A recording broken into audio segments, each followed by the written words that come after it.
அது வந்து கண்டிப்பா ஏற்றுக்கொள்ள முடியாது. பிரதானத்துவம் இந்த கூட்டத்தில் கூட்டப்பட்டது. ஏன் இவ்வளவு பெரிய ஒரு கன்ஃபியூஷன்? நான் ரொம்ப சிம்பிளான ஒரு பர்சன். அவருக்கு வேற எந்த விதமான ரைட்ஸும் கிடையாது. நேர்பட பேசு நிகழ்ச்சிக்கு உங்கள் அனைவரையும் அன்போடு வரவேற்கின்றேன். இன்றைய நிகழ்ச்சியில் நாம் விவாதிக்க இருக்கக்கூடிய தலைப்பு என்பது ராகுல் காந்தி தெரிவித்திருக்கக்கூடிய ஒரு கருத்து. தொகுதி மறுவரையறை மசோதாவை ஆதரிப்பவர்களை துரோகிகள், எட்டப்பர்கள் அப்படின்னு மறைமுகமாக தாக்கியிருக்கிறார். அது ஒரு புள்ளி. அடுத்து அதற்கு எதிர்வினை ஆற்றி இருக்கக்கூடிய தயாநிதி மாறன் அவரும் மறைமுகமாக ஒரு கருத்தை தெரிவிச்சிருக்கிறார். நம்பிக்கையை விற்று பதவி வாங்கி கொண்ட விஷப்பாம்புகள் அப்படின்னு அவரும் எதிர்வினையாற்றி இருக்கிறார். இந்த மறைமுகமான அரசியல் தாக்குதல் அதை மையமாக வச்சு தான் நம்ம தலைப்பை கட்டமைச்சிருக்கிறோம். டெல்லி மாற்றத்தை சொல்கிறதா திமுக காங்கிரஸ் மோதல், இதுதான் தலைப்பு. நான் விருந்தினர்களை உங்களுக்கு அறிமுகம் செய்து விடுகிறேன். பத்திரிகையாளர்கள் திரு சிவப்பிரியன் அவர்கள், வணக்கம் சிவப்பிரியன். திரு சுபேர் அவர்கள், வணக்கம் சுபேர். திரு பிரியன் அவர்கள், வணக்கம் திரு பிரியன். திரு சுவாமிநாதன் அவர்களும் இணைந்திருக்கிறார், வணக்கம் திரு சுவாமிநாதன். பிரியன், உங்களிடமிருந்தே தொடங்குறேன். தொகுதி மறுவரையறை மசோதா பற்றி பேசுகிறப்ப எட்டப்பரை பற்றி பேசுகிறாரு.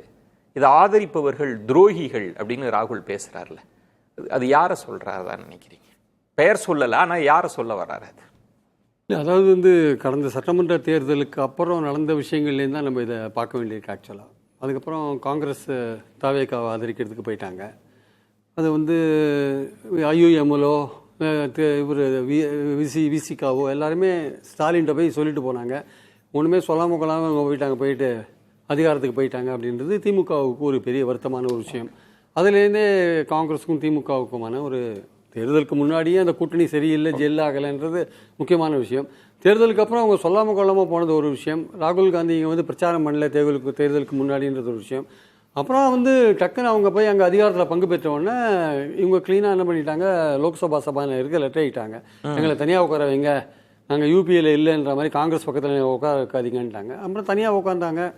இந்த செஷன் நடக்கும்போது பார்த்தீங்கன்னா கம்ப்ளீட்டாக இந்த கரப்பாம்பூச்சி போராட்டத்தை சம்மந்தமாக வரும்பொழுதெல்லாம் காங்கிரஸோட அல்லது யூபிஏவோட அந்த நடவடிக்கைகள் எதுலேயுமே திமுக கலந்துக்கல. அவங்க தனியாகவே நீட் ஒழிப்பு போன்ற விஷயங்கள் அதெல்லாம் அவங்க பண்ணிட்டு போனாங்க. ஸோ இங்கே நடந்த அந்த சேஞ்ச் இருக்குல்ல, ஷிஃப்ட் இருக்குல்ல, காங்கிரஸ் திமுக விட்டு விலகி தாவேக்காவை கூட்டணியில் போய் சேர்ந்ததுன்ற விஷயம் டெல்லியில் எதிரொலிச்சது க்ளீனாக தெரிஞ்சுது நமக்கு. ஆக்சுவலாக அதோட எக்கோ அங்கே நல்லா தெரிஞ்சுது. ஆக்சுவலாக அது காங்கிரஸுக்கு என்னன்னா, நேஷனல் லெவலில் திமுக கூட இல்லை, 22 எம்பிக்கள் இருக்காங்க, 10 ராஜ்யசபா, 22 லோக்சபா இருக்காங்க. அவங்களுக்கு அங்கே இல்லாதது ஒரு பெரிய ஒரு ஹேண்டிகேப்பாக இருக்குது. ஏன்னா ஒரு நேஷனல் லெவலில் இந்தியா கூட்டணி ஒரு வலிமையாக காட்சி அளிக்கணும்னா திமுக ஒரு நல்ல ஒரு பார்ட்னராக அதில் இருந்தாங்க. ஸோ அவங்க இல்லாதது அவங்க அந்த இழப்பை அவங்க உணர்றாங்க. அதில் அந்த திமுகவுடைய தனிப்பட்ட செயல்பாடுகள் ராகுல் காந்தியை ரொம்ப கோபமடைய செய்திருக்கிறது என்பது தான் அந்த எட்டப்பர்கள். ஏன்னா அதுக்கு முன்னாடி என்ன விஷயம்னா, இந்த மறுசீரமைப்பு மசோதா திருப்பி பார்லிமெண்ட்டில் வரும்பொழுது திமுக ஏதோ ஒரு வகையில் அதை ஆதரிக்கும். திமுக இப்போ ஓரளவுக்கு அந்த விஷயத்தில் பாஜகவுக்கு நம்பர்ஸ் தேவையாக இருக்குது, ஒரு 2/3 360 தேவையாக இருக்குது. திமுக ஒருவேளை அப்சைன் ஆனாலோ இல்லை ஆதரிச்சாலோ அதுக்கு அட்வான்டேஜ் யாருக்கு? பாஜக. அந்த சந்தேகம் அந்த மாதிரி ஒரு இருக்கு, பேச்சுவார்த்தை போயிட்டு இருக்கு. அப்போ திமுகவும் ஒரு இடத்துல என்ன சொல்றாங்க, ஆராஜா என்ன சொல்றாரு, நாங்கள் எதிர்பார்க்கிற மாற்றங்கள் கொண்டு வந்தால் நாங்கள் அதை ஆதரிக்கிறதுக்கான வாய்ப்புகள் இருக்குது அப்படின்னு. இவங்க எதிர்பார்க்கிற மாற்றங்கள் என்னென்னா, பாப்புலேஷன் பேசிஸில் அந்த மறுசீரமைப்பு இருக்கக்கூடாதுன்றதான் பாயிண்ட். அப்படி இருந்தால் அது தமிழ்நாட்டுக்கு நஷ்டம் வரும். நீங்கள் ப்ரொபோர்ஷனேட்டாக இப்போ இருக்கிற மாதிரி 7.18% 543 கொடுத்தீங்கன்னா ஓகே, அது மாதிரி இன்க்ரீஸ் பண்ணுற நம்பரில் 7.18 கொடுத்தீங்கன்னா ஓகேன்றதான் திமுகவுடைய பாயிண்டாக இருக்குது. அதில் ஏதாவது ஒரு காம்ப்ரமைஸ் பாஜக இப்போ மாறி இருக்கிற சூழலில் திமுகவோட ஆதரவை பெறுறதுக்கான வாய்ப்பு இருக்குன்றது டெல்லியில் பேசப்பட்ட ஒரு பேச்சு. இவங்களும் இப்போ இருக்கிற சூழலில் பாஜக ரொம்ப பகைச்சிக்க வேண்டாம், இதில் ஏதாவது நம்ம அட்ஜஸ்ட் பண்ணிட்டு போகலாம். பாஜக நம்ம 3 தேர்தலாக அவங்கள பேரை வச்சு அவங்கள எடுத்து நம்ம ஜெயிச்சிட்டோம், இப்போ தோத்துட்டோம், இந்த நேரத்தில் நம்ம விஜய் எதிர்க்க வேண்டிய கட்டாயத்தில் இருக்கோம். நம்ம பாஜகவோட இந்த மாதிரியான ஒரு சமரச போக்குன்னு சொல்ல முடியாது, நம்மளுடைய உரிமைகளை விட்டு கொடுக்காம அதே சமயம் ஒரு எதிர்க்காம இருக்கிற ஒரு போக்கை கையாளலான்ற லெவல்ல இவங்க இருக்கிறது காங்கிரஸ்க்கு நல்லாவே தெரியுது.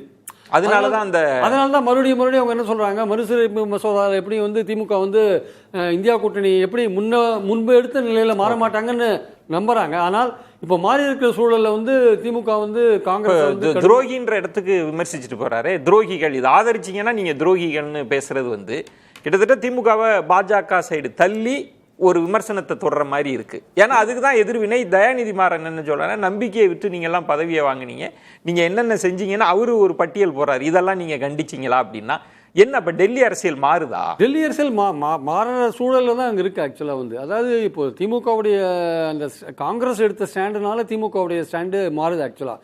காங்கிரஸ் ஒருவேளை இவங்க கூடயே தேர்தலுக்கு அப்புறமும் அங்கே போகாமல் ஒருவேளை இவங்க கூடயே இருந்தாங்கன்னா இந்த மாதிரியான முடிவு அவங்க எடுத்திருப்பாங்களா சொல்ல முடியாது. இவங்க வந்து தேர்தலுக்கு அப்புறம் காங்கிரஸ் எடுத்த முடிவு வந்து திமுக ரொம்ப காயப்படுத்தி இருக்கிற ஒரு விஷயமா பார்க்குறாங்க. ஸோ அந்த மாதிரி காயப்படுத்தி இருக்கும்போது இனிமேல் அவங்க கூட ஒட்டும் கிடையாது, உறவும் கிடையாதுன்ற மாதிரி லெவலில் தான் திமுக வந்து காங்கிரஸ் டீல் பண்ணாங்க. அப்போது காங்கிரஸ் வேண்டான்னு சொல்கிறப்போ அவங்க இயல்பாகவே பாஜகவை நோக்கி நகர்றாங்களான்ற ஒரு கேள்வி தானாகவே வரும் ஆக்சுவலாக. ஸோ அதுதான் வந்து இதோட பாயிண்ட். இது ராகுல் காந்தி ரொம்ப கோபப்படுத்தியிருக்கு. அதுவும் இந்த கரப்பாம்பூச்சி விஷயத்தில் பார்லிமெண்ட்டில் நடந்த விஷயங்கள்லாம் பார்க்கும்போது அவரை ரொம்ப கோபப்படுத்தியிருக்கு. அதே சமயம் வந்து ஒரு கோபம்னா விட்டுட்டே போயிட்டாங்க, அப்புறம் என்ன அதுல என்ன தார்மீக கோபமா என்ன? இல்ல தார்மீக கோபம் உண்மையான கோபம் தான். அது இல்ல, அதுல என்ன கோபம் இருக்க வேண்டி இருக்கு? இல்ல அந்த அதோட அவர் பேசுற பேச்சில இருந்து நம்ம சொல்றோம் நம்ம. ஓ அப்படி புரிஞ்சுக்கிறீங்க.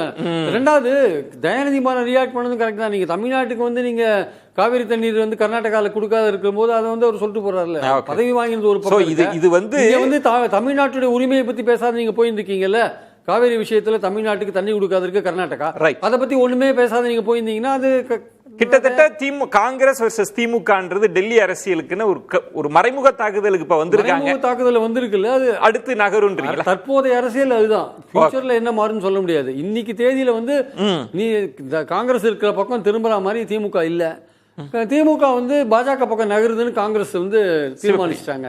என்ன இப்ப ராகுல் ஏன் அதை சொல்றாருன்றது ஒண்ணு. அப்ப எதிர்வினை தயாநிதி மாறனும் அவரும் மறைமுகமா தான் சொல்றாருன்னா நமக்கு புரிஞ்சு போச்சு. இவங்க விமர்சிச்சுக்கிறது திமுக காங்கிரஸ்குள்ளதான் இருக்குன்னு. ராகுல் என்ன நினைக்கிறாரு, திமுகவோட அதுவும் குறிப்பா தயாநிதி மாறன் அதுக்கு ரியாக்ட் பண்ணது, இதனோட என்ன பின்னணி என்ன, எப்படி புரிஞ்சுக்கிறார்? நீண்ட காலம் மிகுந்த நட்புறவோடு நல்ல ஒரு உறவோடு இருந்த இரண்டு காதலர்கள் பிரிந்து சென்ற பிறகு அவர்களுக்குள் எழுகின்ற வழக்கமான ஒரு விஷயமா தான் நான் இது பார்க்கிறேன். நீங்க ஏதோ சங்க இலக்கிய ஊழல் மாதிரி கொண்டு வரீங்களே.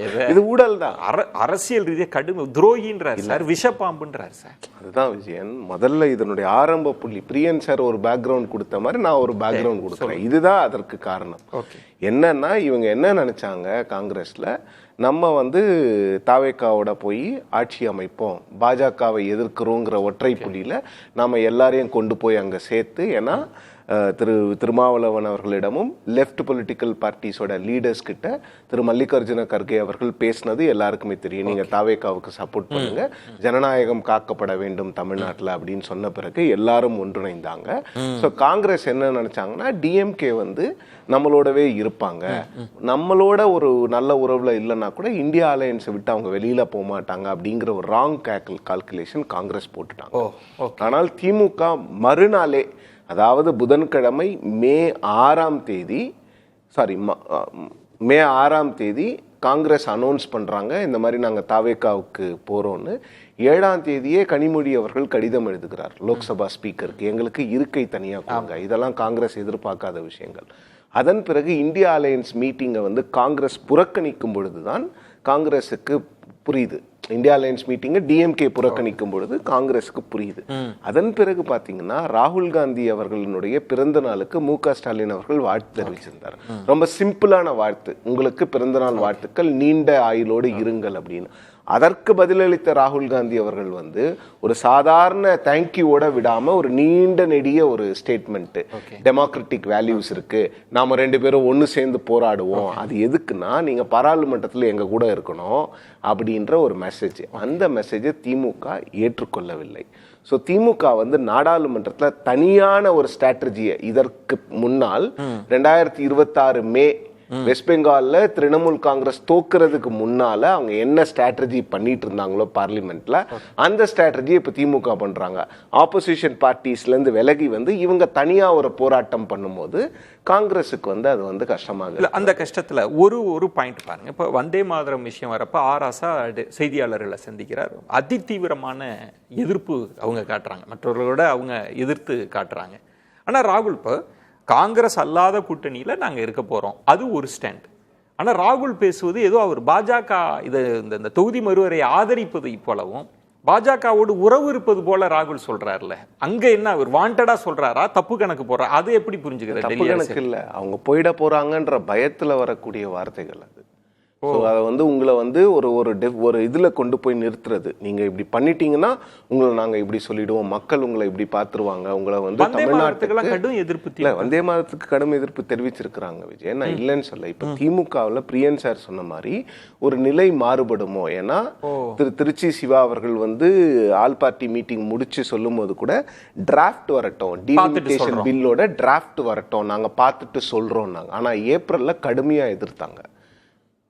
ஸோ அப்போ ஏதோ ஒரு சேஞ்ச் இருக்கு. அப்போ ஏப்ரலில் டீலிமிட்டேஷனே வேண்டாம், இப்போதைக்கு 25 வருஷம் இதை ஃப்ரீஸில் வைங்கிறது தான் 2025 திமுகவுடைய ஸ்டாண்டு. அதன் பிறகு 2026 டீலிமிட்டேஷன் பில்லை எதிர்த்து ஓட்டு போட்டாங்க. இப்போ ஜூலை மாசத்துல நாங்கள் டிராஃப்ட் பார்த்துட்டு சொல்றோம் போது ஏதோ ஒரு மாற்றம் இருக்கிறது எல்லாருக்குமே தெரியும். ஒரு கிளாரிட்டி மட்டும் சிவபிரியன், இப்போ பாப்புலேஷன் அடிப்படையில் பிரியன் அவர்கள் சொன்ன மாதிரி நீங்கள் மக்கள் தொகை அடிப்படையில் சொன்னால் எங்களுக்கு பெரிய பாதிப்பு இருக்கும். அப்படியே ஸ்டேட்டஸ் கோவை மெயின்டைன் பண்ற மாதிரி ப்ரொபோர்ஷனேட்டா நாங்க இவ்வளவு பர்சன்டேஜ் எல்லாத்துக்கும் ஏத்துறோம் அப்படின்னா பெருசா இருக்க போறது இல்லை, இருக்கிறதா அப்படியே இது பண்ற மாதிரி தான். அந்த இடத்த நம்ம ஷிஃப்ட்னு பாக்குறதா, அதை எப்படி? அதுதானே புரியும். முன்பு சொன்னது வந்து பாப்புலேஷன்ன்றது தான். இப்போ கூட ஏப்ரல்லையே வந்து அமித்ஷா அவர்கள் வந்து ஓரலா சொல்லிட்டாரு, உங்களுக்கு வேணும் தமிழ்நாட்டுக்கு வந்து 59 சீட்டு, இப்போ அவ்வளவுதான் வரப்போகுது. அன்னைக்கு எதிர்க்கிறீங்க, இன்னைக்கு ஏன் ஏத்துக்கிறீங்கிறதா? காங்கிரஸ் பண்றது முழுக்க முழுக்க அரசியல் தான் விஜயன். அது யாரும் அவர் சொன்ன வார்த்தையை நான் பர்சனலா ஏத்துக்கல. அது என்னன்னா, இப்படி ஹார்ஷா பேசினாவது டிஎம்கே வந்து பிஜேபி பக்கம் போயிடாம இருப்பாங்களோ. ஏன்னா ஒருவேளை டிஎம்கே பிஜேபி அந்த கான்ஸ்டிடியூஷனல் அமெண்ட்மெண்ட்டுக்கு சப்போர்ட் பண்ணாங்கன்னா அது பாஸ் ஆகிறதுக்கான வாய்ப்புகள் இருக்கிறது. அப்போ ஆப்போசிஷன் யூனிட்டி அப்படிங்கிறது வந்து கம்ப்ளீட்டா உடஞ்சிரும். அந்த இடத்துல தான் காங்கிரஸ் வந்து டிஎம்கேவை வந்து ஒரு தடுப்பணை மாதிரி போட்டு தடுக்கணும். இப்படி சொன்னாவது நீங்க வந்து கேட்டுக்கிறீங்களா அப்படின் போது, ஆனா அதற்கு திமுக வந்து பயங்கரமான ஒரு எதிர்வினை ஆற்றுறாங்க. இது ரெண்டு பேருக்குமே ஒரு இடத்துல காங்கிரஸ் வந்து எங்களை நீங்க ஏமாத்திட்டீங்கிற மாதிரி நினைக்கிறேன். திமுக வந்து இல்ல முதல்ல இந்த உறவை உடைச்சுக்கிட்டு போனது நீங்க தானே தவிர நாங்க. நீங்க அதுல சிவபிரியன், இதுல நம்ம கவனிக்காத இன்னொரு புள்ளி இருக்கு. எல்லாரும் என்ன நினைச்சோம், எலெக்ஷனுக்கு முன்னாடி மாணிக்கம் தாகூர், பிரவீன் சக்கரவர்த்தி பேசுவதெல்லாம் தனித்த குரல்கள், அது காங்கிரஸோட குரல் அல்லன்னு நம்ம எல்லாம் நினைச்சோம். இல்ல நானும் அப்படிதான் நினைச்சேன், எல்லாமே நினைச்சது. ஆனா அப்புறம் தான் தெரியுது அது மாணிக்கம் தாகூர் குரல் அல்ல, அது ராகுலின் குரல் தான் அப்படின்னு.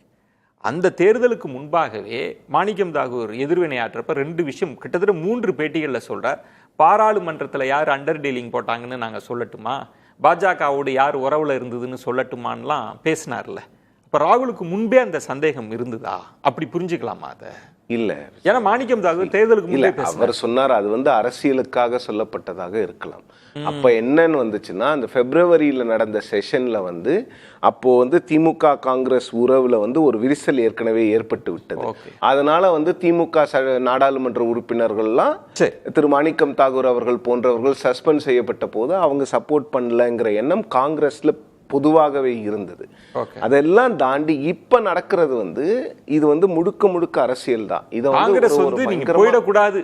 போயிடக்கூடாதுங்கிறத சாஃப்டா சொல்லி பார்த்தாங்க, இதுவா சொல்லி பார்த்தாங்க. சரி இப்படியாவது சொல்லுவோம், தமிழ்ல தமிழ் இதுல வர்ற ஒரு விஷயத்தை எடுத்து இப்படியாவது சொல்லுவோம் அப்படிங்கிற மாதிரி ஒரு ஹார்ஷான ஒரு லாங்குவேஜ்க்கு காங்கிரஸ் போகும்போது அதே ஒரு ஹார்ஷான லாங்குவேஜை வந்து இவங்க எடுக்கிறாங்க, திமுகவும் எடுக்கிறாங்க. நீங்க தான் முதல்ல உடைச்சிக்கிட்டு போனது, நீங்க பாருங்க இது என்ன ஆக போகுது பாருங்க, நீங்க மட்டும் பதவிக்காக ஆசைப்படலாமா அப்படிங்கும் போது அதுல 2 கட்சிகளுக்கு இருக்கக்கூடிய அந்த ஒரு கசப்புணர்வு இருக்குல்ல, அதை வந்து ரொம்ப வெளிப்படையா கொண்டு வராங்களே தவிர இதுல வந்து முழுக்க முழுக்க அரசியல் தான் இருக்குது. இதுல வேற எதுவும் இருக்கிற மாதிரி அரசியல் போக்குல மாற்றம்லாம் நீங்க பார்க்கல. இல்ல, டெல்லி அரசியல் போக்குல மாற்றம் வரதான் வரும். பட் திமுக வந்து ஒட்டுமொத்தமா ஆப்போசிஷன் கிட்ட இருந்து விலகி பிஜேபி கிட்ட போய் ஒரு ஒரு ஃபார்மல் அலையன்ஸ் வச்சுக்கிற மாதிரி நான் பார்க்கல. அது வந்து பிஜேபிக்கும் தெரியும், அதுல இருக்கக்கூடிய பொலிட்டிக்கல் காஸ்ட் என்னன்னு தெரியும். ஒருவேளை டீலிமிட்டேஷனை டிஎம்கே இப்போ சப்போர்ட் பண்ணா கூட அதுக்கு ஒரு பொலிட்டிக்கல் காஸ்ட் இருக்குன்னு டிஎம்கேவுக்கு அது தெரியும். இன்னொரு விஷயம் விஜயம், ஒரே ஒன்று முடிச்சிடுறேன். திமுகவை பொறுத்த வரைக்கும் அவங்க என்ன நினைக்கிறாங்கன்னா, காங்கிரஸோட தேசிய அளவுல கூட ஒரு ஒரு ஒரு உறவு இருக்கிற மாதிரி நம்ம காமிச்சிக்கவே கூடாது. ஏன்னா காங்கிரஸ் வந்து இன்னைக்கு இங்க தாவேகாவினுடைய ஆட்சியில இருக்கும்போது திமுகவினுடைய எதிரி தாவேகா, தாவேகாவினுடைய எதிரி திமுகன்னு இருக்கும் பொழுது எப்படி நாம அந்த நம்ம எதிரியோட ஒரு ஆட்சியில இருக்கக்கூடிய ஒரு கட்சியோடு நாம் எப்படி அங்க இருக்க முடியும் அப்படிங்கிற சிக்கல் அவங்களுக்கு இருக்கு. சுபர், எப்படி பாக்குறீங்க? ராகுல் வந்து முதன்முறையா கொஞ்சம் மெல்ல நகர்ந்து பேசின மாதிரி தெரியுது. அது மறைமுகமா பேசினாங்கன்னாலும் யாரு எதிர்வினை ஆற்றி இருக்காங்கன்னா இப்ப தெரிஞ்சு போகுது இது யாருக்குமான அரசியல் உரையாடல். நீங்க எப்படி பாக்குறீங்க டெல்லி அரசு? என்ன ஏதாவது போக்குகள் மாற்றமா? ஏன் ராகுல் இப்படி இல்ல, தேர்தலுக்கு முன்னாடியே இவங்களுக்குள்ள ஒரு சின்ன ஒரு புகைச்சல் இருந்துகிட்டே தான் இருந்துச்சு. அது சீட் ஷேரிங்னு சொல்லி முடிச்சிட முடியாது. அவங்களுக்குள்ள ஏதோ ஒரு பிரச்சனை இருந்துட்டு இருந்துச்சு. நீங்க சொன்ன மாதிரி ராகுலினுடைய குரலாக தான் மாணிக் தாகூர், பிரவீன் சக்கரவர்த்திலாம் இங்கே பேசியிருக்காங்க. அப்போ தேர்தலுக்கு முன்னாடியே அவங்க தாவேகாவோட போகிறதுக்கான ஒரு முடிவு எடுத்துட்டாங்க. சில முக்கிய மேல்மட்ட தலைவர்களுடைய ப்ரெஷர்னால தான் இந்த கூட்டணிக்கு வந்தாங்க. அதனால தான் ராகுல் காந்தி பிரச்சாரத்துக்கே வரல. பிரச்சாரத்துக்கு வந்தாலும் கூட சேர்ந்து பிரச்சாரம் பண்ணல. அவர் தனியாக பிரச்சாரம் பண்ணிட்டு போனார், இவங்க தனியாக பிரச்சாரம் பண்ணிட்டு போனார். 2011 இது மாதிரி தான் நடந்துச்சு. எப்பெல்லாம் காங்கிரஸ் திமுக கூட்டணியில இருந்து தனித்தனியாக பிரச்சாரம் பண்ணுறாங்களோ அப்பெல்லாம் தோல்வி. அது ஒரு ஸ்ட்ராட்டஜியாக வச்சிருக்காங்க. மக்கள் அதை ஏற்றுக்கல. அப்போ இருந்தே இவங்களுக்குள்ள ஒரு விரிசல் ஏற்படுது. தேர்தல் முடிவு வருது, தாவேகா 108 தொகுதியில் வின் பண்ணுறாங்க. அப்படிங்கும்போது காங்கிரசினுடைய தயவு தேவை. அப்போ காங்கிரசினுடைய தயவில் காங்கிரஸ் அந்த இடத்துல திமுகவை வந்து கொஞ்சம் ஒரு ஃப்ரெண்ட்லியாக விளையிருக்கலாம். அந்த இடத்துல தான் அவங்க ரொம்ப ட்ரிக்கர் ஆனது. நீங்கள் கூட்டணியில் இருந்துங்க போங்க அப்படின்னோடனே அந்த இடத்துல சொல்லாமல் போயிட்டாங்க. 5 எம்எல்ஏக்கள் கூடயே போகிறாங்க, கவர்னர் மாளிகை போகிறாங்கன்னு இவங்களுக்கு செம்ம ட்ரிக்கர் ஆகி போகுது. அதுக்கு பிறகு தான் அவங்க அது மட்டும் இல்லை இன்னொரு வார்த்தை சொல்கிறாங்க. 2029 2031 2 எலெக்ஷனுக்கு அக்ரிமெண்ட் போடுறாங்க. 2 நாங்கள் தான் நிற்போம் உங்களோட அப்படிங்கிற மாதிரி போகிறப்ப ஒரு முடிவு கொண்டாங்க திமுக. இனிமேல் இவங்களோடு ட்ராவல் பண்ண வேண்டாம் அப்படிங்கிற முடிவு பண்ணி எப்போ அவங்க ரியாக்ட் பண்ணுறாங்க அப்படின்னா டெல்லியில் நடந்த அந்த இந்தியா அலையன்ஸ் பிளாக்ல மீட்டிங்கில் தான் பேனரே வைக்கிறாங்க. ராகுல் காந்தியை வெளிப்படையாக முதலில் அவங்க எதிர்த்தது வந்து டெல்லியில் எதிர்த்துட்டாங்க. இப்போ அதற்கு பிறகு கூட எனக்கு தெரிஞ்சு காங்கிரஸ் வந்து ரொம்ப சாஃப்டாக தான் ஹேண்டில் பண்ணாங்க. இப்போ வரைக்கும் சாஃப்டாக தான் ஹேண்டில் பண்ணாங்க. இப்போ ராகுல் காந்தி பேசின விஷயம் தான் இப்போ வெளிப்படையாக பேச ஆரம்பிச்சிருக்காங்க. என்னன்னா ஒரு 22 எம்பி இருக்கிறாங்க, ராஜ்யசபாவில் ஒரு 8 பேர் இருக்கிறாங்க. அப்படிங்கிறது முக்கியமான ஒரு இஷ்யூ வர்றப்போ தனியாக இருக்குது. இப்போ இந்த சிஜேபி ப்ரொட்டஸ்ட்லேயே கூட இந்த ஸ்டூடெண்ட் அடிச்சதுல கூட தனித்தனியாக தான் போராட்டம் பண்ணுறாங்க வெளியில் வந்து, காங்கிரஸும் திமுகவும். இல்லை, அது தீர்மானமே அறிவாலயத்தில் போட்டாங்க. எங்க முதுகுல குத்திட்டீங்க, இனி உங்களோடு கிட்டத்தட்ட சினிமாவில் வர மாதிரி ஒட்டு இல்லை உறவு முடிவு கொண்டாங்க. ஆனால் காங்கிரஸ் இவங்க மிஸ் பண்ண மாட்டேங்கிறாங்க. ஆல் இண்டியா லெவலில் இவங்களுடைய தயவு தேவை அதை எப்படி ஒட்டும்? காங்கிரஸ் திரும்ப திரும்ப அதை ட்ரை பண்றாங்க.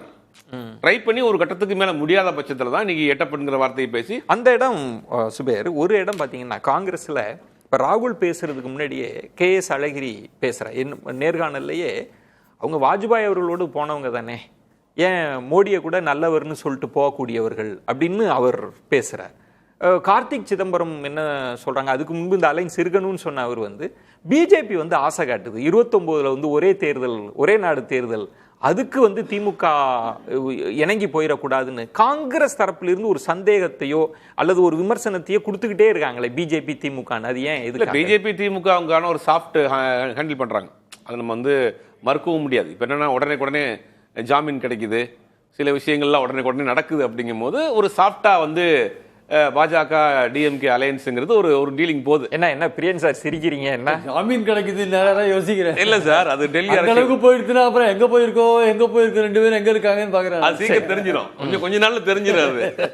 அப்போ ஒரு சாஃப்டா அங்க மேல டீலிங் ஓடிட்டு இருக்கு அப்படிங்கிறது தான் அவங்க வெளிப்படுத்துறாங்க. கார்த்திக் சிதம்பரமா இருக்கட்டும் மற்றவங்க இருப்பாங்க. அப்ப எனக்கு தெரிஞ்சு டிஎம்கே நேரடியா பிஜேபி பாத்தீங்கன்னா கரூர் சம்பவம் நெரிசல் வழக்கு டெட்லைன் கொடுத்தாங்க கோர்ட்டு, இன்னும் அது கிடப்புல தான் இருக்கு. அப்படி பாத்தீங்கன்னா இன்னும் சந்தேகம் எங்கேயோ போகல. இல்ல இப்ப சந்தேகம் இந்த பக்கம் தான் இருக்கு. அது கொஞ்ச நாள்ல வெளிப்படையா தெரியும். இல்ல இப்ப என்னன்னா வேற ஆப்ஷன் கிடையாது. இப்ப பாஜகவை பொறுத்த வரைக்கும் திமுகவினுடைய எம்பிகளை தன்னுடைய கொண்டு வரக்கூடிய பில்ஸ் கவர்மெண்ட்டுக்கு பயன்படுத்திக்கிறோம்னு நினைக்கிறாங்க. ஒன்னும் நேரடியாக ஆதரவு கொடுங்க, இல்லாட்டி வெளிநடப்பு செய்யுங்க, அப்படிங்க ஏதாவது ஒரு வழியில எங்களுக்கு ஹெல்ப் பண்ணுங்க மாதிரி அவங்க ஒரு வழிக்கு வந்துட்டாங்க. இப்ப திமுகவை பொறுத்த வரைக்கும் திமுகவினுடைய பல முன்னாள் அமைச்சர்கள் வழக்கு இருக்கு, ஆட்டோமேட்டிக்கா இடி உள்ள வந்துடும். வருகிற பட்சத்தில் ஒரு பிடிமானம் வேணும்னு நினைக்கிறாங்க. அப்ப நேரடியாக பாஜகவை பகைத்துக் கொள்ள வேண்டாம், பாஜக ஒரு சாஃப்ட் டீலிங்ல. வந்தே மாதிரம் இஷ்யூலாம் ரொம்ப ஹார்டா இல்ல, திமுகவினுடைய எதிர்வினைன்றது ரொம்ப. அதெல்லாம் பார்லிமெண்ட்டுக்கு வெளியில, பார்லிமெண்ட்டுக்குள்ள என்ன நடக்குதுங்கிறது அடுத்து பில் வரப்ப தான் தெரியும் நமக்கு. இல்ல கனிமொழி பார்லிமெண்ட்டுக்குள்ளே ரொம்ப பேசியிருக்காங்க. இல்ல சார், பில்ஸ் ஏதாவது சொல்றேன், அந்த பில்ஸ் ஏதாவது முக்கியமா கொண்டு வர்றப்ப இவங்க என்ன ஸ்டாண்ட் எடுக்கணும் பேசலாம், பேசுறதுல ஒன்னாயிர போறது கிடையாது. ஆனா முக்கியமான விஷயங்கள் இவங்களுடைய ரோல் என்னவாக இருக்கு, வாக்கெடுப்பில் இவங்க ரோல் என்னவா இருக்கு, ஆதரிக்க போறாங்களா, வெளிநடப்பு பண்ண போறாங்களா, அன்னைக்கு ஆப்சென்ட் ஆக போறாங்களா அப்படிங்கிறது அப்பதான் தெரியும். ஒருவேளை நீங்க இவர் சொன்ன மாதிரி அவங்க வேற ஒரு மாதிரி கூட சொல்லலாம், நமக்கு அதிகமா வருதுன்னு அதை கூட மாடிஃபை பண்ணி கூட சொல்றது. தொகுதி மறுவரையில ஏதோ ஒண்ணு நடக்கலாம். தொகுதி மறுவரையில் திமுக பாஜக உறவு இருக்கிறதா இல்லையாங்கிறது வெட்ட வெளிச்சமா தெரிஞ்சிடும், மூடி மறைக்க முடியாது. அப்படிங்கும் போது அது ராகுல் காந்திக்கு புரிஞ்சிருக்கு. ராகுல் காந்திக்கு ஏதோ ஒரு செய்தி, ஒரு சமிக்கை வந்திருக்கு, அதனாலதான் தமிழ்நாட்டில் இந்த வார்த்தையை பயன்படுத்திட்டு போறாரு. பிரியன், இப்ப சுபேர் சொன்னதுல ஒரு சின்ன விளக்கம் தான். இப்போ மக்கள் தொகை கணக்கெடுப்பில் படி நீங்க திரு ஸ்டாலின் அவர்களோட அறிக்கையை அன்றைய முதல்வராக இருந்தபோது பார்த்தீங்கன்னா நம்ம எப்படி பாதிக்கப்படுவோம் அப்படின்றது. இப்போ சிவபிரியன் சொன்ன மாதிரி 50%ன்றப்ப அகிலேஷ் யாதவுக்கு எல்லாமே ஒரு சின்ன தடுமாற்றம் இருந்தது. டிராஃப்டில் கொண்டு வர சொல்லுங்க அப்படிலாம் சொல்லி தான். ஆனால் அப்போ அவங்க வாயு மொழி உத்தரவு தானே. இதை பாஜக ஆதரவு நிலைப்பாடுன்னு எடுத்துக்கலாமா, இல்ல திமுக 50%னாலும் எதுக்கணும்னு காங்கிரஸ் இதை எப்படி இது அரசியல் உறவா புரிஞ்சுக்கிறதா, இதை எப்படி புரிஞ்சுக்கிறது? அப்போ இல்ல, அதாவது அந்த கட்டத்தில் அவங்க இந்தியா கூட்டணியோட இருந்தாங்க. ஸோ அது ஓவராலா எதிர்ப்புன்னு வரும்பொழுது திமுகவும் அந்த இதில் இருந்தாங்க. இப்போ மாறி இருக்கிற அரசியல் சூழல்ல பாஜகவை எந்த அளவுக்கு எதிர்க்கிறது, எந்த அளவுக்கு எதிர்க்காமல் இருக்கிறதுன்னு ஒரு ஒரு ஒரு ஒரு கணக்கு அவங்களுக்கு திமுகவுக்கு இருக்கு. ஒரு கிரே ஏரியா அந்த ஒரு கிரே ஏரியா இப்போ வந்திருக்கு ஆக்சுவலா. சரி, ஸோ அவங்க எந்த ஒரு அரசியல் கட்சியும் தங்களை தக்க வச்சுக்கணும் சார். இங்க விஜய் இருக்காருங்க, அவரு வழக்குகள்லாம் போடுவாரு. அங்க பாஜகவை எழுத்து நீங்க பாலிடிக்ஸ் பண்ணணும். எதுக்காக ரெண்டு எதிரிகளை நீங்க உருவாக்கிக்கணும்? பேசலாம். ரெண்டு எதிரிகள் தேவையில்லையே. ஒரு எதிரியை நீங்க பலமா போரிடணும்னா இன்னொரு எதிரியை கொஞ்சம் ஆஃப் பண்ணி வைக்கணும்ல. அது அரசியல் ரீதியா எல்லா அரசியல் கட்சிகளும் விஜய் ஃபார்முலாவா? எதுக்கு நான் ஒருத்தரை எதிர்ப்பேன், எதுக்கு ரெண்டு பேர்? விஜயே கூட பாஜக எதிர்க்கிறது இல்லையே, அதுதான் சொல்றேன். பேரு எதிர்க்கிறது இல்லையே, அந்த அவர் வாசிக்கிறாரு. சுவாமிநாதன், இதுல ரெண்டு விஷயம் நீங்க கவனிக்க வேண்டியது. மாணிக்கம் தாகூர், KS அழகிரி போன்றவர்கள் மற்றவங்க எல்லாம் பேசிட்டே இருந்தாங்க, பிஜேபி என்ன அதிமுக அதெல்லாம். ராகுல் முதல் கட்டமா அப்படி முன்னகர்ந்து பேசக்கூடிய கருத்தை பார்க்கிறோம். சுபேர் அவர்கள் சொல்ற மாதிரி திரு நாராயணசாமி அவர்களே ஒரு பேட்டியில் குறிப்பிடுறாங்க, நாங்க தேர்தலுக்கு முன்பே ராகுல் இன்சிஸ்ட் பண்ணது தாவேகா கூட்டணியா தான், அது ஏன்னு தெரியல. அப்போது அவர் சொல்ற ஒரு விஷயம், அவருக்கு 20% 22% தான் இருந்தது, அப்பவே போகணும்னு ஏன் முடிவெடுத்தார், அந்த உறவு கசந்து போவதற்கு என்ன காரணம்னு தெரியல. ஆனா ராகுல் இப்படி பேசுறார், துரோகிகள் எட்டப்பர்கள் அப்படிலாம் அவர் சொல்றாரு. உடனே எதிர்வினை தயாநிதி மாறன் தான் ரியாக்ட் பண்றாங்க. அவர் ஒரு பட்டியலை போட்டு எதிர்வினை ஆற்றாருங்க. என்ன நடந்துட்டு இருக்கு, இதை வைத்து நம்மளால வருங்கால அரசியலை யூகிக்க முடியுதா, எப்படி போகும்? காங்கிரஸ் கட்சி முதல்ல பதட்டத்தில் இருக்கிறது. கிட்டத்தட்ட பாஜக எதிர்ப்பு அப்படிங்கிறதா தமிழகத்தில் அவர்களுடைய தொடர் வெற்றிக்கு அடித்தளமாக இருந்தது. தமிழகத்துல கடந்த 2019 பாராளுமன்ற தேர்தலில் ஒட்டுமொத்தமா 39 தொகுதிகளில் 38 தொகுதிகளில் இந்திய அலைன்ஸ் ஜெயிக்கிறாங்க. 2024 அதே மாதிரி ஒட்டுமொத்தமா 39 தொகுதிகளையும் ஜெயிக்கிறாங்க. அப்ப மையமாக இருந்தது பாஜக எதிர்ப்பு தான். அந்த எதிர்ப்பு வேலையை தமிழ்நாட்டில் செஞ்சது நிச்சயமா காங்கிரஸ் கட்சியில திராவிட முன்னேற்ற கழகம் தான் செஞ்சாங்க. சோ அப்ப அந்த எதிர்ப்பு என்பது இன்னைக்கு புதிதாக வந்திருக்கக்கூடிய தாவேக்காவும் எதிர்க்க மாட்டது, திமுகவும் கடந்த 3 மாதங்களா எதிர்க்கவே மாட்டது. அப்ப ராகுல் காந்தி அவர்களுக்கான ஆட்டம் என்ன, இங்க காங்கிரஸ் கட்சியினுடைய இருப்பு என்ன அப்படிங்கிற ஒரு கேள்வியும் அச்சமும் அவங்களுக்கு இருக்கு. அப்ப ஒரு வகையில அவர்கள் பாஜகவை நெருங்குதா திமுகன்னு கேட்டா சில சமரசங்களுக்கு தயாராக இருக்காங்க. இல்ல, அந்த இடம் அதுல கிளாரிட்டி கிடைக்குதா சுவாமிநாதன்? ஒரே ஒரு விஷயம், திமுக அப்படி பாஜக கிட்ட மென்போக்கு இருப்பதா நினைக்கிறீங்களா?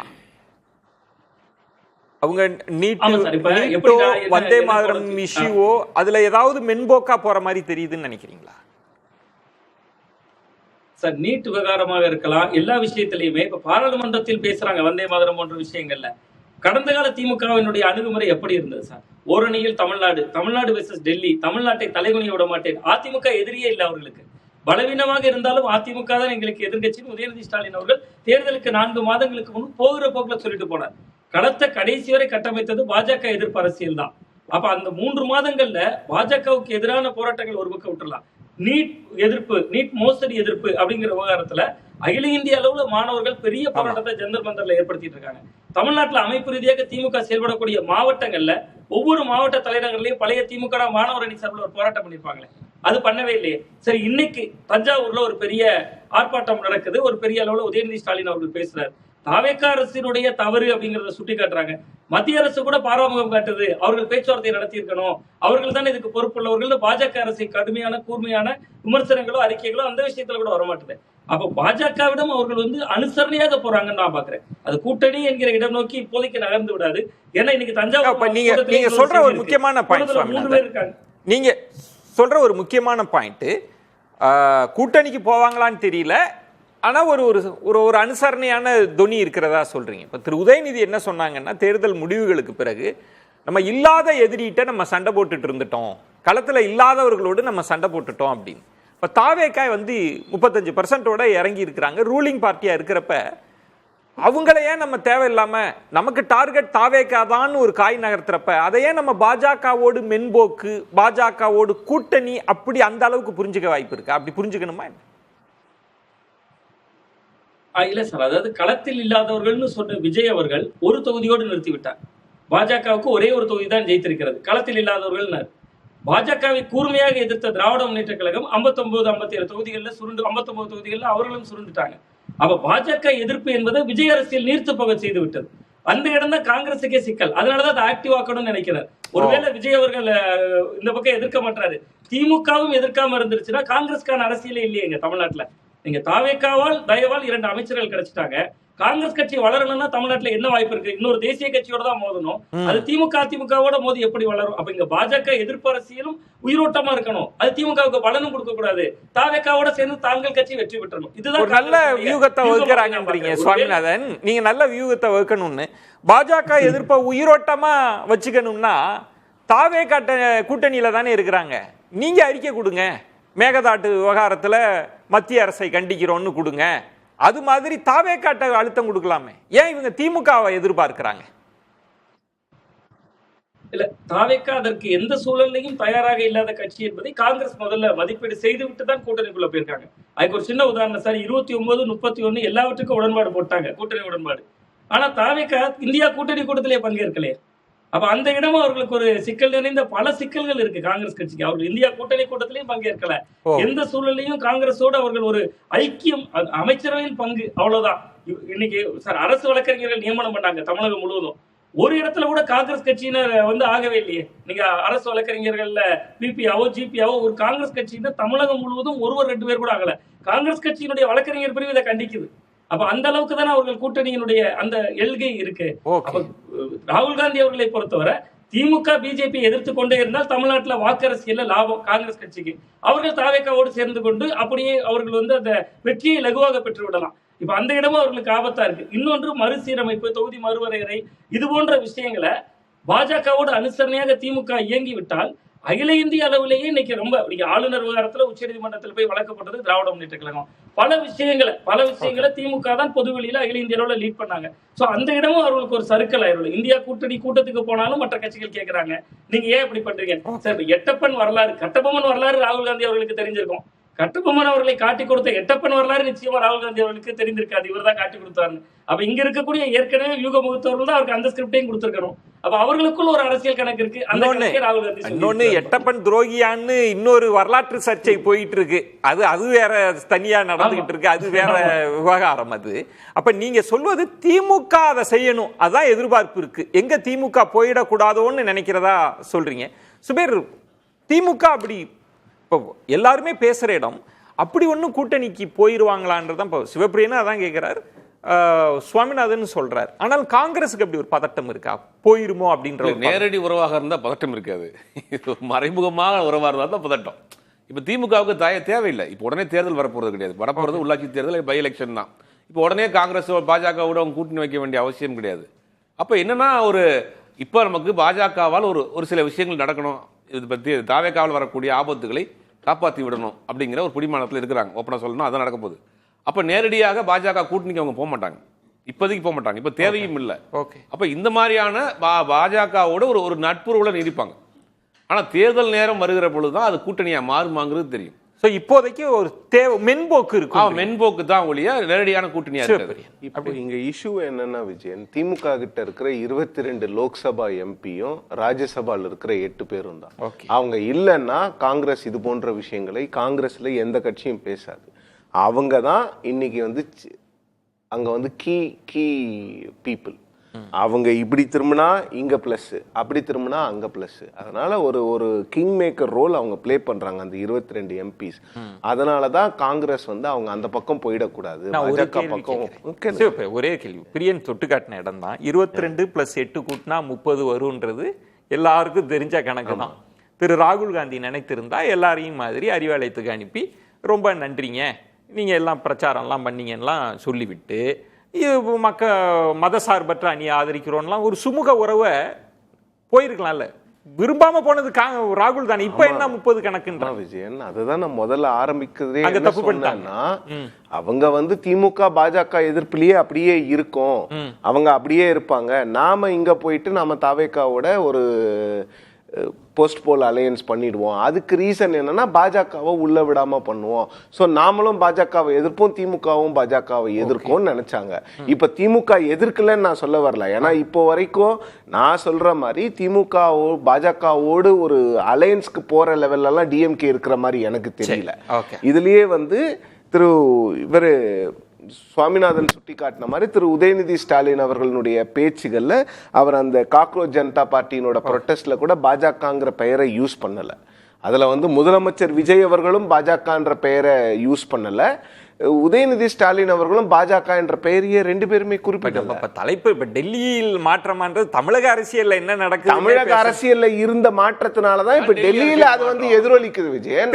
அதனாலதான் திரு ராகுல் காந்தி அவர்கள் இந்த மாதிரி விஷயங்களை பண்றாங்க. இப்படி ரொம்ப ஸ்ட்ராங்கா அட்டாக் பண்ணாவது திமுக வந்து தங்களுடைய பாஜக எதிர்ப்பை வாட்டர் டவுன் பண்ணாம இருப்பாங்களோ அப்படிங்கிற இன்ட்ரெஸ்டிங்கான இடம் சுவாமிநாதன். இப்போ லோக்கல் பெனிஃபிட்டுக்காக காங்கிரஸ் வந்து திமுக முதல்ல குத்திட்டு பாஜகவை திமுக எதிர்க்கணும்னு எதிர்பார்க்கறது எப்படி சார் நியாயம்? பேசலாம். ஒரு ஒன்னா சேர்ந்து எதிர்த்துட்டு இப்ப நீங்க போயிடுவீங்க, அவங்க எதிர்த்து நிற்கணுமா? சுவாமிநாதன், நீங்களும் முதல் சுற்றுல குறுக்கிட விரும்பினீங்க. இதுல இன்ட்ரெஸ்டிங்கா இன்னொரு முக்கியமான விஷயம் நம்ம விவாதத்தின் ஊடாக வந்ததுன்றது தாவேக்கா அவங்க இன்னும் இந்தியா கூட்டணிக்குள்ள போகல. இப்ப காங்கிரஸ்காரர்கள் சொல்லுது எம்பி இல்ல அப்படின்னு. எம்பிகள் இல்லாத கட்சியும் இந்தியா கூட்டணிக்குள்ள இருக்கிறாங்க.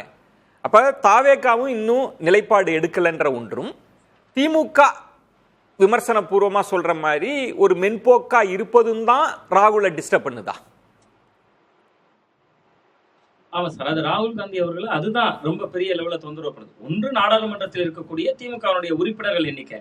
நீங்க இன்னொன்னு திமுகவை இப்படி விமர்சிக்கிறதன் மூலமா தாவேக்காவுக்கு ஒரு அழுத்தம் கொடுக்க முடியும். அவரு நீங்க ஒருவேளை திமுகவும் பாஜகவும் நெருங்கிட்டாங்கன்னா, நெருங்க கூடாதுன்னு ஒரு ஆட்டம் ஆடுறாங்க காங்கிரஸ். ஒருவேளை அப்படி அதையும் மீறி நெருங்கிட்டாங்கன்னா களத்துல இங்க தமிழ்நாட்டுல மீண்டும் 2029 தேர்தல்ல மோடி அவர்களை எதிர்க்க தான் வேண்டும். அன்னைக்கு தாவேக்கா அரசு வந்து புதிதாக வந்து நாடாளுமன்ற தேர்தல் அப்ப எதிர்க்க தான் வேணும். அப்ப திமுகவை அவர்கள் எதிர்ப்பாங்க, நான் பாஜகவை எதிர்க்க மாட்டாங்க. கடந்த காலப்படியே களத்தில் இல்லாதவர்கள் தமிழ்நாட்டில் அவர்களுக்கு வலிமையான கூட்டணி திமுக எதிர்த்தா கூட அந்த இடத்துல அவர்களுக்கு மத்தியில் காட்டுறதுக்கு ஒரு பிரதமர் முகம் வேணும். அப்ப ஆட்டோமேட்டிக்கா டிஎம்கே நகர்ந்தா தாவேக்காவது தங்கள் கூட்டணிக்குள்ள வந்துருவாங்க. எப்படி பார்த்தாலும் இதுல காங்கிரஸுக்கு ஒரு லாப கணக்கு இருக்கு. அந்த லாப ஆட்டம் தான் அவர்கள் ஆடுறாங்க. இந்த திமுகவுக்கு தான் இதுல நெருக்கடி சார். ஏன்னா இன்னைக்கு நடந்த ஒரு ஆர்ப்பாட்டம் சார், உதாரணத்துக்கு அந்த ஆர்ப்பாட்டத்துல தோழமை கட்சிகள்ல இருந்து பங்கேற்றதே எஸ்டிபிஐ கட்சி, நெல்லை முபாரக் களத்துல இருக்காரு, ஜவாஹிருல்லா அவர்கள் இருக்காங்க, தமிமுன் அன்சாரி இருக்காரு. அப்ப இது மாதிரியான இஸ்லாமிய கட்சிகள் மத்தியில பெரும் நம்பிக்கையை திமுக பெற்றிருக்கு. அப்ப அவர்களுக்கு தான் இதுல செக் மேல செக் வைக்கிறாங்க. அப்ப அவர்களால எந்த முடிவும் உடனடியாகவும் எடுக்க முடியாது. அவர்களுடைய அந்த தாமதம் வந்து காங்கிரஸுக்கு தாவேக்காவை இந்த பக்கம் கொண்டு வரதுக்கு வாய்ப்பு இருக்கு. அப்படியும் அவர்கள் கணக்கு போடலாம். பிரியன், இதுல ஒரு சிக்கலான இடத்தில் திமுக தான் இருக்கா? அப்ப சுவாமிநாதன் சொல்ற மாதிரி அப்படி நகரவும் முடியாது, ஆனா யதார்த்த அரசியல்ல 2 பக்கமும் எதிர்க்கவும் முடியாதுன்ற ஒரு நெருக்கடி இருக்கா? ஆமா சார், யதார்த்த அரசியல் 2 வருஷ காலம் அவங்க பாலிடிக்ஸை நகர்த்தணும். அவங்க ஆக்சுவலா இந்த 2 வருஷ காலம், அதாவது 29 எலெக்ஷனுக்கு முன்னாடி வரையும், அந்த கூட்டணியெல்லாம் 29 எலெக்ஷனுக்கு டிசைட் பண்ணுறதுக்கு முன்னாடி வரையும் தங்களுடைய பார்ட்டியை வந்து அலைவாக வச்சுக்கணும். அதே சமயம் விஜயை வந்து கடுமையாக காத்திரமாக எதிர்க்கணும். ஓகே. ஸோ அந்த விஷயம் பண்ணும்போது சில தற்காலிகமான சில ஏற்பாடுகளை அவங்க பண்ணிக்கிறதுக்கான எந்த ஒரு அரசியல் கட்சியும் பண்ணுறதுக்கான வாய்ப்புகள் நிறையவே இருக்குது. அதையும் தான் திமுக பண்ணுவாங்க. அதுக்கு ஒரு எவ்வளவு தூரம் வெளிப்படையாக பண்ணுவாங்க, எவ்வளவு தூரம் மறைமுகமாக பண்ணுவாங்க, அதெல்லாம் காலப்போக்கில் தான் நம்ம பார்க்கணும். ஒன்று, அதுக்கு ஒரு ஆசிட் டெஸ்ட் மாதிரி, அமில சோதனை மாதிரி இப்போ தொகுதி மறுவரை மசோதா வந்ததுன்னா, நீங்கள் இப்போ சுபேர் சொன்ன மாதிரி அப்ஸ்டைன் ஆனால் கூட அது இங்கு தமிழகம் போன்ற மாநிலங்களில் அது பெரிய பேசு பொருளாக மாறும். சுவாமிநாதன் சொன்ன மாதிரி திமுக ஆதரித்த சிறுபான்மை வாக்கு வங்கின்றது அது அவ்வளோ எளிதில் கடந்து போக மாட்டாங்க. ஏன்னா இங்கே எவ்வளோ பெரிய பேசு பொருளாகும். உடனே தாவேகாவில் என்ன சொல்லுவாங்க, திரு ஆதவ ஒரிஜினல் வந்து நாங்கள் அன்னைக்கே சொன்னோமே அப்படின்லாம். அப்போ இதுவே இந்த அமில சோதனையவே அவங்க கடக்கணும்ல, எப்படி ஆதரிக்கவும் முடியாது, அப்ஸ்டெயின் ஒன்லி எதிர்த்து தானே ஓட்டு போடணும். அப்படிலாம் ஒன்றும் சொல்ல முடியாது சார். பாலிடிக்ஸில் 2013 கலைஞர் கூடா நட்பு கேடாய் முடியினாரு. 2016 எலெக்ஷன்ஸில் எப்படி சேர்ந்தீங்க? ஒன்றா சேர்ந்தீங்க.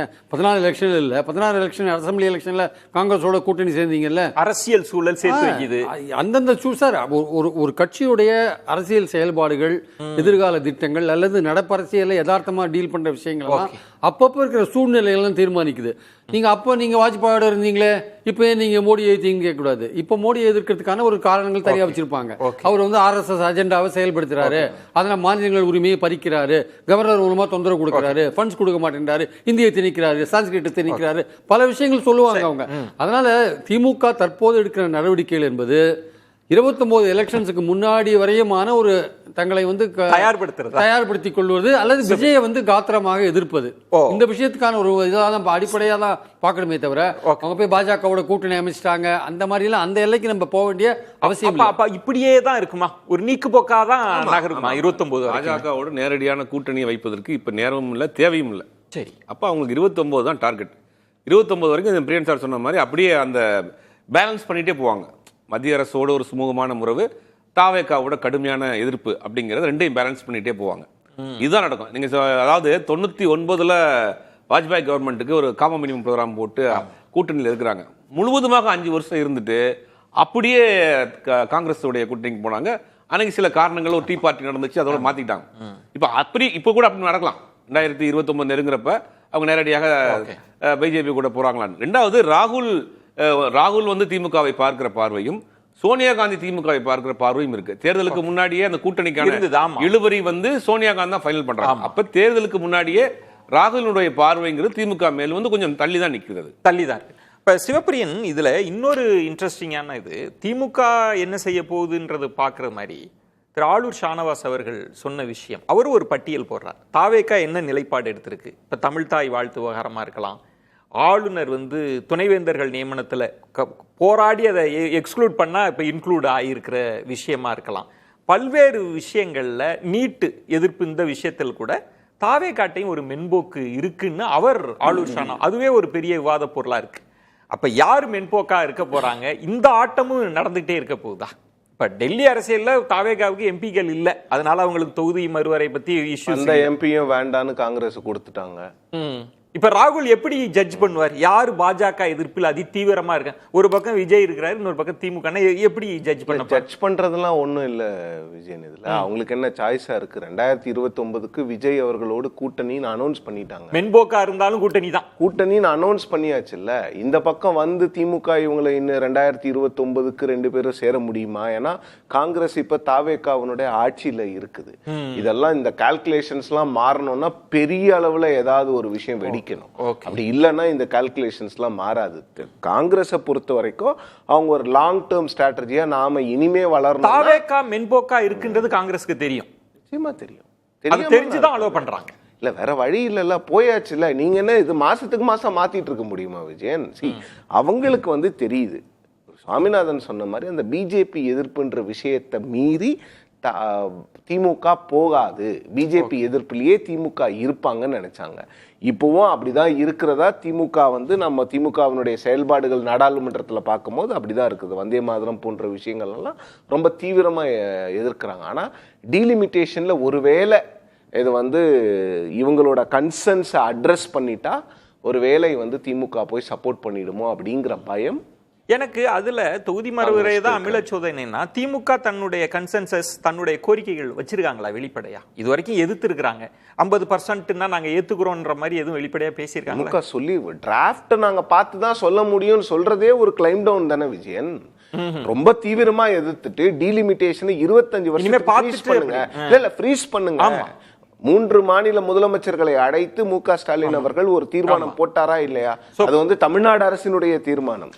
25 வருஷத்துக்கு ஃப்ரீஸ் பண்ணுங்க, 543 வைங்க, யாரையும் மாத்தாதீங்க அப்படின்னு சொன்னாங்களா இல்லையா? அதை சொல்லிட்டு அந்த பில்லை எரிச்சிட்டு பில்லுக்கு எதிரான எல்லா நடவடிக்கைகளும் பண்ணிட்டு இப்ப பில்லு வரட்டும், இதுல ஏதாவது அவங்க பாப்பாங்களாங்கிறது கிளைம் டவுனா இல்லையா? நீங்க எனக்கு சொல்லுங்க. நிறைவு சுற்று எல்லாரும் சுருக்கமா சம பண்ணலாம். சுவாமிநாதன் உங்கள்கிட்ட இருந்து தொடங்குறேன். இப்ப தொகுதி மறுவரை தான் இப்போதைக்கு நம்ம கண்ணு கட்டுற வரைக்கும் ஒரு அமில சோதனை. இதுல அப்ஸ்டெயின் பண்ணலாம், ஆதரிக்கலாம் 50%, இல்ல எதிர்த்து ஓட்டும் போட்டுறலாம்ல, என்ன நடக்கும்னு நினைக்கிறீங்க? எல்லாம் சுருக்கமா சமப்பண்ணு. இல்ல பெரும்பாலும் வெளிநடப்பு செய்வதற்கான வாய்ப்பு இருக்கு அப்படின்னு தான் பாக்குறேன். ஏன்னா நீங்க தொகுதி மறுவரையறையில ஏதோ ஒரு சமரசத்துக்கு அவர்கள் தயாராக இருக்கிறதுனாலதான் நாங்க அதை பார்க்கணும், பில்ல பார்க்கணும் அப்படிங்கிற இடம் நோக்கி நகர்ந்திருக்காங்க. ஏன்னா ஒரு 3 மாதங்களுக்கு முன்புதான் சட்ட நகலெரிப்பு தொடங்கி பல வீரியமிக்க போராட்டங்கள் நடந்தது. அந்த இடத்துல இருந்து சில சமரசங்களுக்கு தயாராகிறாங்க. இது காங்கிரசுக்கு எச்சரிக்கை, பாஜகவுக்கு ரெண்டும் இதுக்குள்ள இருக்குன்னு தான் பாக்குறேன். சுருக்கமா இல்லை, அதாவது இந்த காங்கிரஸ் வந்து தாவேக்கால போய் சேர்ந்தது வந்து தமிழ்நாடு பாலிடிக்ஸில் மட்டும் இல்லை, டெல்லி பாலிடிக்ஸ்லையும் ஒரு சலசலப்புக்கு உள்ளாக்கியிருக்குன்னு நம்ம பார்க்குறோம். இது வந்து ஒரு திருப்பம். ஆக்சுவலாக இந்த அடுத்த திருப்பம் எப்போ எதிர்பார்க்கும்? திமுக எதிர்பார்க்கறது திருப்பம் என்னன்னா, 2029 தேர்தலுக்கு முன்னாடி தாவேக்காவோட கூட்டணி கட்சிகள் இருக்குல்ல, அதுல ஒரு பிரேக் வரும். ஏன்னா தாவேக்காவுடைய பாஜக எதிர்ப்புன்றது ஒரு கேள்விக்குறியா இருக்கிறதுனால அந்த இடத்துல ஒரு பிரேக் வரதுக்கான சான்ஸ் இருக்கு. அதுவரை நம்ம கேமை வந்து இப்படியே பிளே பண்ணலாம்னு திமுக நினைக்கிறாங்க. இல்ல, கண்டிப்பாக இப்போதைக்கு திமுக காங்கிரஸ்க்கான அந்த சிக்கல் தொடர்ந்துட்டே தான் போகும். பாஜகவோட ஒரு சாஃப்டான ஒரு அப்ரோச் பண்ணுவாங்க. ஆனா அதே நேரத்தில் அதுக்கு ஆதரிக்கவும் மாட்டாங்க. வெளிநடப்பு நேரடியான ஆதரிப்பு இருக்காது. வெளிநடப்பு செய்யலாம், ஆப்ஷன் ஆகலாம்.